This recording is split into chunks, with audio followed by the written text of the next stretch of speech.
ముందుగా పాత్రికేయులకు మీడియా మిత్రులకు అందరికీ నమస్కారం. ఈరోజు ప్రెస్ మీట్ పెట్టడానికి కారణం ఏమంటే పోయిన 4-5 రోజుల కిందట ఒక గిరిజన అమ్మాయిని మైనర్ బాలికకి కిడ్నాప్ జరగడం ఈరోజు మనము పేపర్లో కూడా అన్ని దానిలో కూడా చూసాము. ఎందుకంటే ఈ కూటమి ప్రభుత్వం వచ్చిన తర్వాత గిరిజనులకు రక్షణ లేకుండా పోతుందని చెప్పేసి మీ ద్వారా మేము తెలియజేస్తున్నాము. రాష్ట్రంలోనే కాదు ఈ జిల్లాలో ఇప్పటికీ గిరిజనులపైన అత్యాచారాలు మానభంగాలు ఎన్నో జరిగాయి. మైనర్ బాలికలకు కూడా రక్షణ లేకుండా పోతుంది ఈ కూటమి ప్రభుత్వంలో అని చెప్పేసి మీ ద్వారా తెలియజేస్తుంటున్నాను. ఎందుకంటే ఆత్మకూరు మండలంలో గొరదిల్ల గ్రామం నందు మొన్న ఒక గిరిజన మైనర్ బాలిక మీద కేసు పెట్టడానికి వెళ్తే కేసు కూడా తీసుకోకపోవడం ఎంత నిర్లక్ష్య ధోరణినో మీ అందరి ద్వారా తెలియజేసుకుంటున్నాను.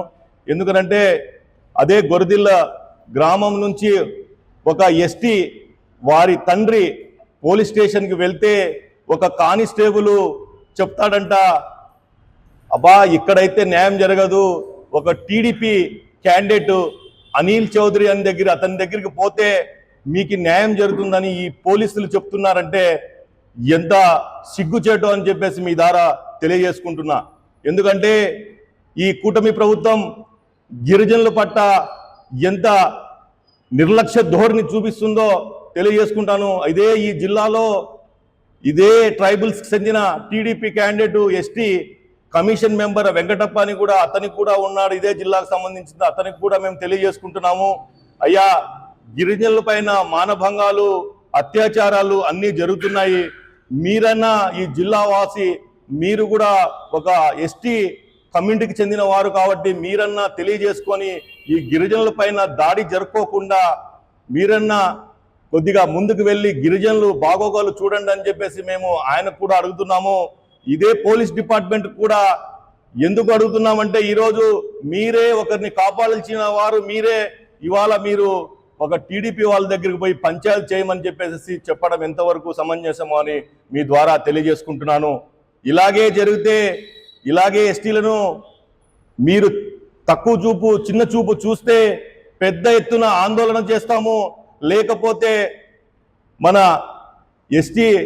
ఎస్పీ ఆఫీస్ దగ్గర ధర్నాకు కూడా మేము కూర్చుంటామని చెప్పేసి మేము గిరిజనులంతా ఏకమై మా ఉనికిని మేము కాపాడుకుంటామని చెప్పేసి ఈరోజు మీ ద్వారా తెలియజేసుకుంటున్నాను.